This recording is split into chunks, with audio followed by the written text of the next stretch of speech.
Hello and welcome to the Cast podcast. You started out as a musician.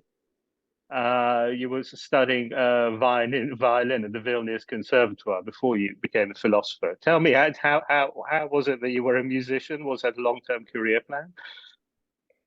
Yes, as a teenager, as a child, I wanted to become a professional violinist, and I think I played violin for 10 or 12 years, and that was my plan to become a professional violinist. And I also played in a metal band as a teenager. And Right. I think a friend from my metal band uh, suggested that I should read Schopenhauer. My Yeah. friends thought it would be interesting to you. There are many topics about music I never considered before. So that's what I did when I was 16. And then I realized that I need to become a philosopher. Really? So you had quite a broad background. You were doing classical violin and playing in a metal band. Exactly. Yes. And you wanted to be a classical musician, or did you want to carry on with the metal? Or I wanted to become a classical musician. I had classical training, but later I decided that it would be better to do something more related with philosophy and theoretical thought. and it was reading Schopenhauer, which led you to that belief. What was it about Schopenhauer which engaged you so much? I think the role of music and the importance he gave to aesthetics and art in his metaphysical system, that was really captivating. And what was it as a 16-year-old which you understood about his ideas about aesthetics? Now, when I think back, I realize that I didn't understand it that well. That was the reason Yes, why I needed another 10 years of studies. right. And what you gave up playing the violin as a full time, and you became you went on to study philosophy. Yeah, exactly. At first, I continued playing, but later I realized that I'm losing form because if you are doing something else full time, you cannot practice as many hours as before. And then you start realizing that you are losing form. And, I think many people who have perfectionist tendencies may quit just because they don't want to see their yeah form declining. Right. And your field, as I understand it, is musical ontology. Yeah, Could you explain to me what musical ontology is? Maybe just start off by saying in a couple of words what ontology is, as opposed to, let's say, finding out the knowledge of something. And what is musical ontology? What sort of things do you work on? so to give you a simple explanation, hopefully, ontology is the field of philosophy that tries to create a list of all the objects that exist in this world, right? Right. There are such things as numbers, and if numbers exist, what are numbers? Do properties exist? If so, what are properties? And the ontology of musical works is interested in the question whether musical works exist. And if they do exist, what kind of objects are musical works? And I know that it may sound a bit weird and hard to understand. So let me give you a simple example. Let's imagine that we are talking not about a musical work, but about a painting instead. And if Yes. you asked me to show you a painting, for example, the one hanging on the wall behind you, if I can see it. Yeah, as well, right? Yes, it's a picture. It's a picture. Yeah, let's imagine it's a painting. And if I asked you, where is the painting located? You would just point your finger to that painting. You would see it's this physical object hanging on my wall. And if I asked you, how do you create a painting? How does a painting start to exist? You would say, well, you take paint and you create this physical object and you can hang it on the wall in the museum or at home. And if I asked you, how do you destroy a painting? You could just take that painting and burn it, right? Yes. Afterwards, it wouldn't exist anymore, right? Right. But now imagine asking the same questions about a musical work, right? Where is a musical work located? Because we can go to one musical performance in London and hear, for example, Beethoven's Fifth Symphony. Then another month you fly to Australia, you go to Sydney and go to another concert to listen to Beethoven's Fifth Symphony, right? So you hear Yes. two performances at two different places, at two different times, and they never sound identical, right? Acoustically, there are differences. Musicians always make some mistakes. They add one or two wrong notes, right? Yes. So you have those two musical performances in different places in time, in space. They sound different, and yet you said both orchestras played the same musical work. Correct. So the question is, what is this object that is not, not identical with the performance? Yeah. If you play the symphony, you may play a couple of wrong notes, but the musical work itself doesn't have any wrong notes. We have this deeply entrenched intuition that it's something else. Right. And is that something unique about music, or is it a general class of ideas which follow the same sort of properties? I would guess the same reasoning would apply to many repeatable artworks or performances, right? Just try to imagine, what does it mean to destroy a musical work? For example, if you destroy the musical culture, or if humanity didn't exist anymore, would you say that now this musical work disappeared? Right. Right? Uh, So just I'm not sure. by analogy, if you try to compare a work of art such as painting or sculpture, right? If you ask yourself, what does it mean to have the same object, right? For example, if you take a painting and create a copy, you know that only the original, we have this intuition that only the original object, the original painting is that work of art. Only that painting has value, original value, right? And all the copies are merely copies. They do not share the same aura. They do not have the same value. But musical works are different. You can play the same musical work twice. Different people can play it twice. And we don't have an intuition that only one of those performances is real and more valuable than others. So why do we have it? Why do we have this intuition? Why is it that we feel like the painting which is being copied is somehow not original? It's not the same. Well, we do with music, even though the musical piece may have mutated in all sorts of ways. There is research suggesting that people attach more value to the physical object in case of visual art, of painting or photography. While in music, people tend to think about acoustic properties only. There is no physical object you could touch, or somehow physically interact with, that you could identify with that object and say, this is the work, this is the thing we are value. This is the thing that was touched by the original creator, right? Right. I think you bring up 2 points here, which I'm sorry to interrupt you. One is you use experimental philosophy in your work, and I think you've sort of alluded to it there when you talk about people's ideas of things. Firstly, could you tell me what experimental philosophy is? What sort of things do you do when you want to investigate answering questions? Absolutely. So experimental philosophy is a relatively new movement, but it has roots in the philosophical tradition. So traditionally, many philosophers engage in empirical research, right? Maybe we have this image of a philosopher sitting in their armchair and just reflecting, right? Engaging in pure reflection. But in fact, many of the great figures in the history of philosophy engage in empirical research themselves. For example, Descartes was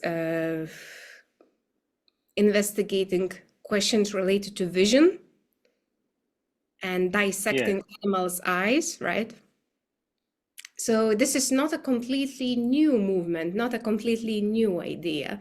But in the beginning of the 21st century, philosophers decided that it might be useful to investigate people's intuitive judgments, right? The first thought that comes to our mind when we think about a relevant philosophical question And if we could combine traditional philosophical questions about our intuitive judgments with methods borrowed from social psychology or sometimes other branches of psychology, it could help us inform philosophical questions. And is that the only thing you apply the experimental side to? Is it just people's ideas about things, or are there other aspects that you apply the experimental side to? Personally, I only work in the so-called intuitional program, so I'm mostly interested in people's intuitive judgments. But Yes. there are experimental philosophers who do, for example, eye tracking studies, or who investigate other aspects of our cognition. So experimental philosophy as a field is not confined to questions about intuitive judgments. It's just probably the main. Why is it in your field? What is this idea of the idea of people's view, this folk view of various concepts? Why is that important in philosophy? Why do philosophers engage with or are even interested in what the folk concept of various aspects are? I would say every philosopher has to start with a pre-theoretical view. We have certain concepts we operate with, right? We share certain concepts and terms with other people. We already have, before we start reading philosophy and before we begin our, philosophical education, we already have pre-theoretical ideas about the phenomena we are interested in. And it often transpires in philosophical thought. Philosophers' ideas are often being influenced by their, pre-theoretical conceptions. So it's important to understand what is the common thought. How do people, ordinary people, non-musicians, non-philosophers, think about relevant topics? And do these ideas then feed into how you formulate your philosophical definitions? I've come across, for example, attempts to define things like art. Why is it important to demarcate things like art? And how do these folk ideas come into that? There are different positions in philosophy. Some philosophers say that what art is depends on what people think about art, the way we categorize objects into art and non-art. Other philosophers hold more so-called revisionist views. They say we have this conception, but feel free to revise it. We may find good reasons to believe that art is actually something else that most people agree what art is. So there can be different positions, but nevertheless, it's important to understand how it works, just to have a starting point. When we say art, what are we talking about? Right. Okay. Well, it'd be quite interesting, I think, for some of our listeners, if you could talk about some specific examples of the questions that you address with your experimental philosophy. Could you tell us something about the idea of continuity in art? I think you've used the Phineas Gage effect. This is a 19th century railroad worker whose frontal lobes were damaged in an accident, which he survived, and he's known to have been. This accident was associated with change of personality. One would consider it to be a moral detriment. The person became rather obnoxious and nasty after the accident, and it raises a question whether it's the same person or not. Why don't you tell me about how people feel, whether it's the same person or not, and how you could extend that to aesthetics of art? So what you just described is a very well-known story and a pretty well-known psychological effect that we believe if a person becomes morally better, we are more inclined to say this is still the same person. If someone becomes morally worse, if they lose their previous positive moral qualities, people are more likely to say this is not the same person anymore. And it might remind you some everyday conversations, someone, I don't know, goes to prison and people say, oh, how could this person have done this thing? This is not my friend anymore, right? So this may sound familiar from everyday conversations. It turns out the same reasoning applies not only to people, but also to objects. If an object is known for its function, and the function improves, the object becomes better, people are more likely to say it is still the same object. If it becomes worse, people are more likely to say it's not the same object anymore. So the question I was interested in with my colleague Clément Canon from IRCAM in Paris was whether the same applies to aesthetical value. In other words, if a person or an object or a work of art becomes more aesthetically pleasing, more beautiful, would people be more inclined to say that this is still the same object or person or musical work compared to another condition where a person or an object or an artwork becomes more aesthetically pleasing and less? Did I say more? Yes, Yeah. less. Yeah, I meant less. Yes, yes. So Yeah. I'd like to stop you there. Why is it that do you have, before you start addressing whether it happens, why do you think it is that people associate an improvement with continuity of the essence of the thing, and then a detriment they're less likely to associate with the continuity? So the underlying reason, most likely, is that we believe that people are essentially morally good, right? Deep down, everybody Do we? is good. Yes. Why do we have this inclination? Because it helps to cooperate with other people, right? It helps me to trust other people, to create social relationships, right? To create social groups. So it's evolutionary beneficial to believe that other people are essentially morally good. And if they accidentally commit a morally bad action, it's just their superficial self, maybe external influenced. Something had a bad influence on this person. That's why they made this bad action. So there are evolutionary reasons to think so. It's less clear whether there would be an evolutionary reason to believe the same about beauty. Okay. So why did you decide to test the same thing with beauty if you don't think there's an evolutionary reason, assuming there is an evolutionary reason for assuming people are good? Why did you think there'd be analogous in the case of aesthetics? There were predictions in theoretical literature. Some philosophers thought it could be the case. So it made sense to check experimentally, to see empirically whether it works that way or not. And you did do this. You looked at people's idea of continuity when it came to music and when it came to painting. What's your general conclusion of your work? My general conclusion would be the following. When people think, and it doesn't matter whether they are professional musicians or people without musical education, when people think about continuity or identity of musical work, Yes. they are most likely to think in terms of acoustic properties. If it sounds the same, it's the same work, roughly speaking, right?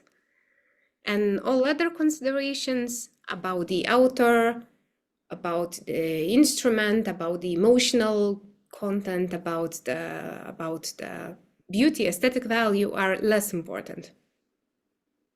It doesn't mean that they don't affect our judgments. I'm just trying to say that the main consideration is always whether it sounds the same.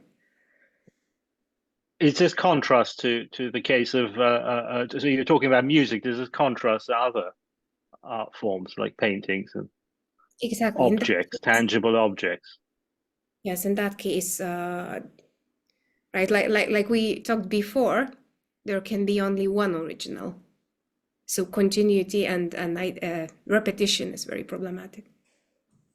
Okay, and you've also used experimental philosophy to look at people's attitude towards AI or robot. Is there a difference between AI and robot created art, music, and is there a difference between robot and AI, or is that just? I guess it's easier in experimental philosophy. It might be easier to imagine an AI-equipped robot, just to have an embodied figure, you know, an object that can do actions, not just a computer program. That was the reason why we used descriptions of AI-equipped robots. All right, so assuming robots can make artwork which is both aesthetically pleasing and virtually indistinguishable from human-made art, what is it that's stopping people?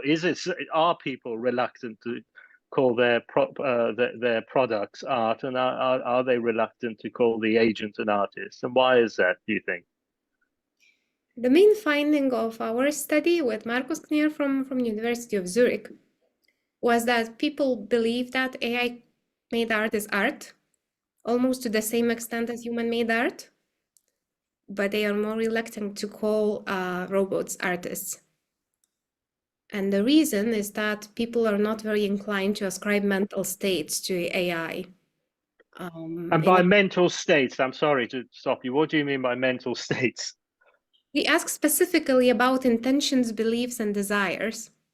So people believe that art can be created without an intention, right? Let me give you an example. If I accidentally brush my elbow and a glass of water falls down on the ground and falls into pieces, right? It was just an accident. I didn't have an intention to create anything. But if I look at those pieces of glass and realize that it looks very beautiful, it looks like a work of art. It accidentally fell into a very beautiful figure, right? Would people say that this can be called art, right? There was no intention. So our research shows that people are willing to say that in some cases, accidentally created objects can be art. But without an artistic intention, the creator is unlikely to be considered artist. And can we test this, for example, by making people anthropomorphize the agent and be more likely to ascribe the title of artist to it? Maybe make them look more human, or exactly, that's the idea. And many studies show that the more closely a robot resembles a human being, the more realistic is the voice or face or whatever human attributes it has, the more positive our attitudes. so more likely we are to ascribe intentionality to it. Is that correct? Yeah.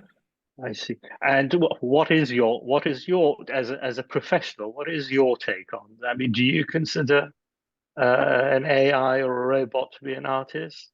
Do you consider their work to be art?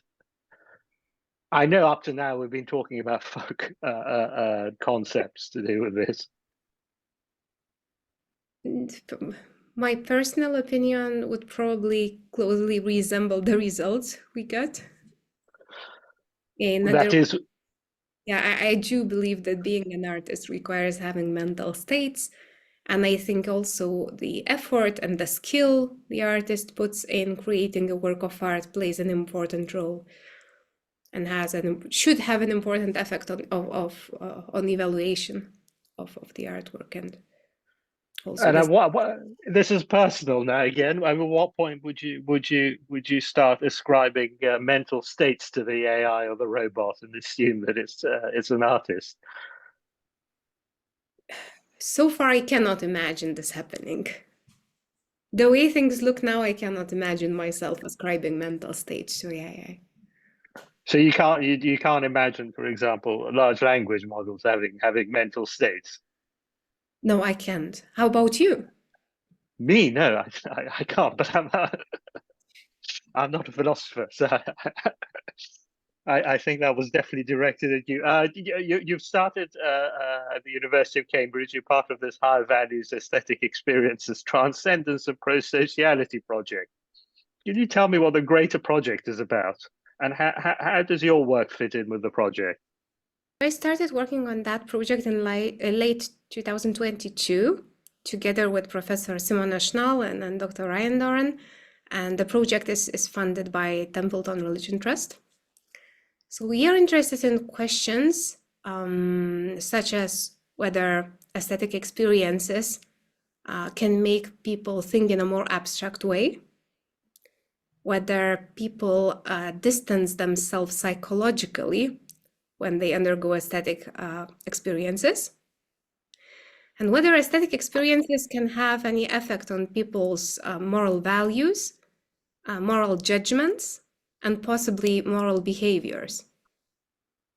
So Right. there are two interrelated questions: the way aesthetic appreciation changes our mental state, the psychological effects it has on our emotional state and also cognition.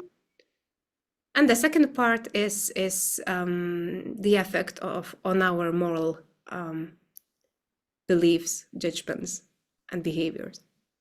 And what particular part would you be working on? I mean, this is a very grand sort of project, by the sounds of it. For example, one of the questions I am working on right now is beauty appreciation and moral judgments. And more precisely, we are investigating whether being exposed to beautiful objects encourages people to make moral decisions that are more psychologically distant, more rational, and more calculated, let's say, and more based on the emotional experience of personal duty, moral duty. So the idea is that after being exposed to beautiful objects and after feeling psychologically distanced from the objects people just observed, they would be less inclined to base their moral judgments on immediate emotional reactions. Right. And have you started this? Is this something you're finding a positive correlation with? I don't have any data to share yet, unfortunately, but I'm looking forward to data collection, so that's something very new. Okay. Well, thank you very much for giving us an idea of what it is that an ontologist does. Thank you very much indeed for speaking to the CASP.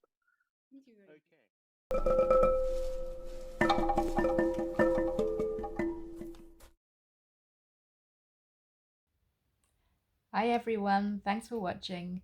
If you'd like to see more of the same, then feel free to hit subscribe on our channel, or for more similar coverage, visit our website at www.thecuspmagazine.com. Thanks, and I'll see you another time.